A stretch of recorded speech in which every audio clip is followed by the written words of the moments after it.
Guys Shri Swami Samarth. मी अक्षदा. मी काय म्हणतेय, तुम्हाला एखाद्या व्यक्तीला सपोर्ट करायचा नाहीये, त्याच्याबद्दल तुम्हाला चांगलं बोलायचं नाहीये, तर प्लीज त्याला वाईट सुद्धा बोलू नका. वाईट पण बोलू नका. तुमच्या वाईट बोलण्याने निगेटिव्ह बोलून तुम्ही त्याला डिमोटिवेट करू नका. मग ती व्यक्ती पुढचं पाऊल उचलत नाही, तुम्ही असं निगेटिव्ह बोलताय, मग ती व्यक्ती घाबरते पुढचं पाऊल उचलण्यापासून. आणि काय माहिती, ती व्यक्ती जी पुढचं पाऊल उचलणार आहे ते पाऊलच त्याचं भविष्य घडवणारं असेल. तर तुमच्या असं बोलण्यामुळे माणसांवर खूप परिणाम होतो.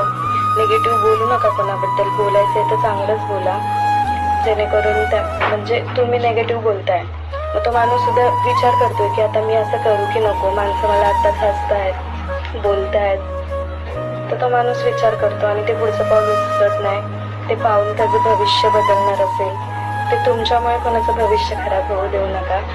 आणि मराठी माणसं